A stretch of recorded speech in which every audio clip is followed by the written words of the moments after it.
circumcision, Christ will be of no advantage to you. I testify again to every man who accepts circumcision that he is obligated to keep the whole law. You are you are severed from Christ. You you would be justified by the law. You are falling away from grace. For though for through the Spirit, by faith, we ourselves eagerly wait for the hope of righteousness. 1 to 5, right? 6. Okay, 6. For in Christ Jesus, neither circumcision nor uncircumcision counts for anything, but by faith, by only faith working through love. Now, when we look at this passage, it says, stand first, therefore, in the liberty. Now, in the freedom which we have, what was going on in the church then was this issue of obeying the Mosaic law. Now, we are looking at both the ceremonial law and the moral law. You know, for the people that follow Judaism, right? The Jews, they have so many laws and so many traditions. Part of the law is the washing of hands before you eat, right? The type of food you are to eat. You may not eat this food, you may not eat that pork or so on like that. You said, ma'am? You cannot eat unclean food. And there are some food that are tagged as unclean, like pork and so on like that. So you must watch the picture. When you come back from market, you must wash your hands and so on like that. Those are all ceremonial laws. And there's also the law of circumcision, right? When a man born into the house of Abraham must be circumcised. So all this, they practice. But when Christ died on the cross of Calvary, Christ came to set us free from all these ceremonial laws. See, if you study the book of Leviticus, Numbers, Deuteronomy, and so on, by the time you see all these laws, the type of offering they are to give, the fellowship offering, the burnt offering, the sin offering, that you cannot come near the tent of meeting. If you touch the tent of meeting, you'll be struck dead and so on like that.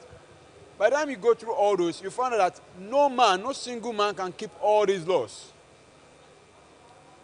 Even if you are keeping the moral laws, you cannot keep the ceremonial laws. When every time you must eat, you must wash your hands. As a matter of fact, when you touch a dead body, you must wash your hands. When you enter into a tent where a dead body is, you must come back for cleansing. You must stay away from the camp for 7 days and so on like that. So it's like a bondage. Now, accepting Christ means that Christ has gone through all this for us, and we are set free. So now the Galatian church already, they are going into this, they already believe in this. Why some people now came back to teach them something else. So now, when they are now going back, that's why Paul was not telling them that, stand first, therefore, in the liberty by which Christ has made us free.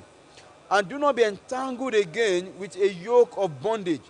Indeed, I, Paul, say to you that if you become circumcised, Christ will profit you nothing.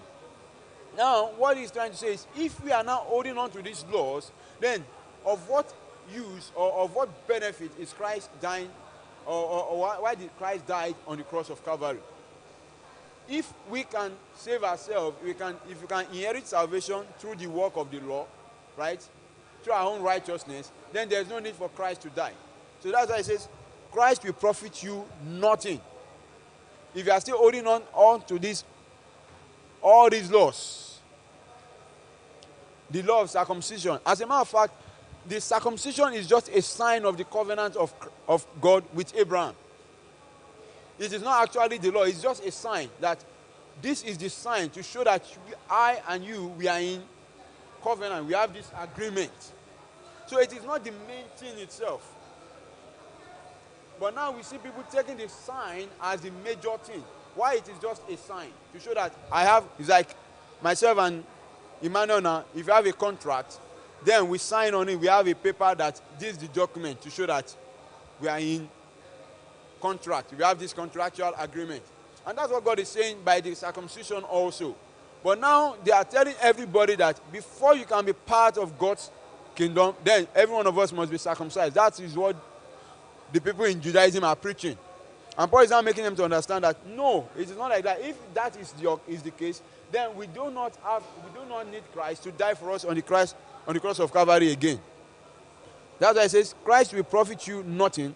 And I testify again that to every man who becomes circumcised, that is a debtor to keep the old law. Now, if you are saying we want to go through circumcision, then it means you have to keep the old law. That is what the commandment says. If you fail in one, then you have failed in every other one. Even though if you don't drink, you don't smoke, right? But the time you come, you have not been circumcised, then it means you have also committed an offense. If on the Sabbath day, you decided to pluck grain of hair, you have committed an offense. Even though you have not been caught in adultery, right? But when you wanted to eat, you did not wash your hands, you have committed an offense. So it's not that you are just going to keep one and say, me, I don't smoke. Oh. At least I don't humanize. Right? But you are keeping malice. You have also already committed an offense also. So that's why he's saying, if we are to go by this law, then it means you have to keep the whole law. But can a man keep all the laws? If you want to know if you can keep all the laws, please try to read Exodus, Leviticus, Numbers, Deuteronomy. By the time you read all those ones, you will understand that, hello, no single man can keep all those laws. See, you will buy cow. Outside people will make money from you. You buy ram upon ram. You buy goat upon goat in order for your own cleansing every time. So it says, it means you have to keep the whole law. You have been estranged from Christ. And it also means that it means you have separated yourself from Christ. If you are saying, let me go, so there are two ways. The way of the law and the way of Christ. So it means you have to take one. If you are going by the way of the law, then hold on to the law. And once you are holding on to the law, it means you are not part of Christ. So for you to be part of Christ, it means you are going to let go of this and hold on to Christ and know that your salvation is through Christ and Christ alone. That your salvation is not by the works of the law, but through Christ alone. So you are going to hold on to Christ and hug Christ. That's what he's saying. And he went further and said that you attempt to be justified by law, and it means you are falling from grace. We are saved through grace, right? And it means if you say you are going by the law, it means you are separating yourself from the grace of God. So, holding on to the law, and when we talk about the law, we are talking about both ceremonial law and the moral law. Thou shalt not kill, fine. Thou shalt not commit adultery. I know most of us say, yes, I am keeping all those ones. It's good. But when it comes to the fact that you may not even enter this auditorium, okay, you are a child of the priest. Maybe you can be allowed to come in. You know what I mean. But for those of us who are not son of the priest, we will stay at the entrance there, and we must not touch even the fence, or else God may strike us. You understand? So when we come, we give our offering to Emmanuel. He will come ahead and give it to his dad. And if he wants to offer it on our behalf.